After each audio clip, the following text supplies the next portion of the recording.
یہ کام ہم اچھے طریقے سے کر پائیں، اس کے لیے ہمیں کچھ ٹولز استعمال کرنے ہوں گے تاکہ ہم پروفیشنل طریقے سے اس کام کو کر پائیں۔ مثلا اس کے لیے ہم کچھ چارٹ بنائیں گے، کچھ مینیوز بنائیں گے کہ ہمارے سحری میں کیا ہوگا، افطاری میں کیا ہوگا۔ اسی کے ضمن میں ہماری جو خریداری ہے وہ بھی آ جائے گی کہ ہم کون کون سی چیزیں کب کب خریدیں گے۔ کیا ہم روزانہ بازار جائیں گے یا تیسرے دن بازار جائیں گے، یا ہم کچھ چیزیں ایسی ہیں کہ رمضان المبارک سے پہلے خرید سکتے ہیں۔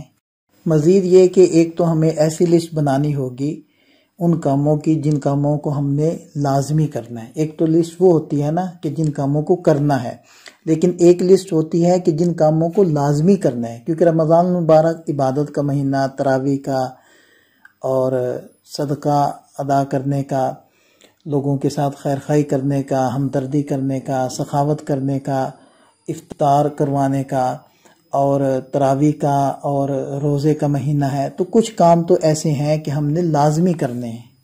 اسی طرح تلاوت ہے، ذکر اذکار ہے، تیسرا کلمہ ہے، درود شریف ہے، استغفار ہے، یہ کام تو ہم نے لازمی کرنے ہیں۔ اسی طرح ہم نے صلہ رحمی کرنی ہے، اپنے بچوں کو وقت دینا ہے، اپنے پڑوسی کو وقت دینا ہے۔ اسی طرح اگر ہمارا قرآن پاک ٹھیک نہیں ہے تو ہم نے اس کو ٹھیک کرنا ہے۔ اسی طرح اگر ہم مسائل سے ناواقف ہیں تو ہمیں مسائل پڑھنے ہوں گے، اور اگر مسائل سے تو واقفیت ہے لیکن ویسے ہماری دینی معلومات کم ہے تو ہمیں اس کے بڑھانے کے لیے کچھ کتابیں پڑھنی ہوں گی، کچھ لیکچر سننے ہوں گے۔ اسی طرح زکوٰۃ کتنی دینی ہے، نفلی صدقہ کتنا کرنا ہے۔ تو بہرحال اس قسم کی ساری چیزیں آ جائیں گی جو اس لسٹ کا حصہ ہوں گی جن کاموں کو ہم نے لازمی کرنا ہے، اور ان چیزوں کی مقداریں بھی ہمیں طے کرنی ہوں گی۔ مثلا میں روزانہ صدقہ کروں گا تو کتنی مقدار میں کروں گا، اور جو طاق راتیں ہوں گی یا آخری عشرہ ہوگا تو پھر میں کتنی مقدار میں نوافل پڑھ رہا ہوں گا یا تلاوت کرتا ہوں گا۔ اور اسی طرح ہمیں ایک لسٹ وہ بنانی ہوگی کہ جن کاموں کو ہم نے بالکل نہیں کرنا، مثلا غیبت نہیں کرنی، اور گناہ کے بہت سارے کام ہیں ان کو نہیں کرنا، ہم نے فضول میں موبائل استعمال نہیں کرنا، سوشل میڈیا سے اجتناب کرنا ہے۔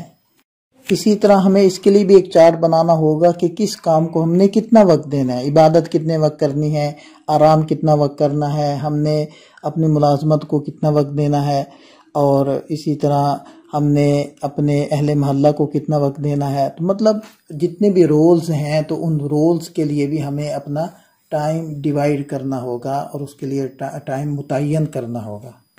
تو اس کے لیے ہم مختلف چارٹس بنا لیں گے اور ان کا پرنٹ نکال کے رکھ لیں گے اپنے پاس، اور روزانہ ان کو لکھنے اور ایک وقت میں ان کو دیکھنے کا اہتمام کریں گے۔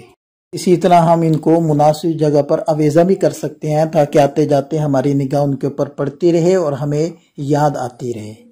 اور دوسرے نمبر پر ہمیں اپنا نظام الاوقات بنانا ہوگا کہ میں نے صبح کس وقت اٹھنا ہے، اور تہجد پڑھنی ہے، پھر سحری کس وقت کرنی ہے، پھر جب سحری کا وقت ختم ہو جائے تو مسجد میں نماز کے لیے جانا ہے تو میں نے کیا پڑھنا ہے، اور نماز کے انتظار میں پھر جب نماز ہوگی تو اشراق تک میں نے کون سا عمل کرنا ہے۔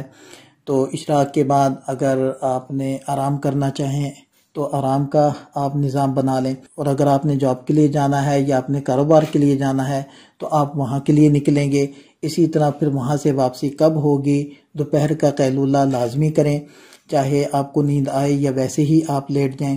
اسی طرح پھر آپ نے اس کے اندر یہ بھی دیکھنا ہوگا کہ میں نے ظہر کے بعد کیا معمولات کرنے ہیں، پھر نماز عصر ہے تو نماز عصر سے افطار تک میں نے کن کن معمولات کو سر انجام دینا ہے، گھر والوں کی ہیلپ کتنی کرنی ہے، کس اعتبار سے کرنی ہے۔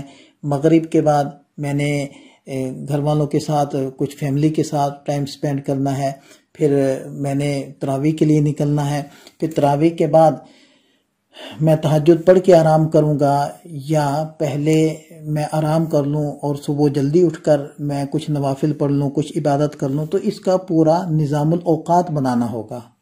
اسی طرح جو گھر کی مستورات ہیں وہ بھی اپنا نظام الاوقات بنائیں، اور کوشش کریں کہ افطار کے اندر ایسی چیزیں نہ رکھیں اپنے مینیو میں جو ٹائم کنزیومنگ ہیں، جو بہت زیادہ وقت لیتی ہیں، جیسے ڈیپ فرائی والی جتنی بھی چیزیں ہیں وہ بہت زیادہ وقت لیتی ہیں۔ ایسا مینیو بنائے کہ جلدی اور آسانی سے اس کام سے فارغ ہوا جا سکے، یا بہت زیادہ افطار پارٹیاں اس سے بچیں کہ جس کی وجہ سے عورتوں کو بہت زیادہ مشغول ہونا پڑتا ہے، کچن میں بہت زیادہ وقت گزارنا پڑتا ہے۔ تو بہرحال عورتیں بھی اپنا نظام الاوقات بنائیں۔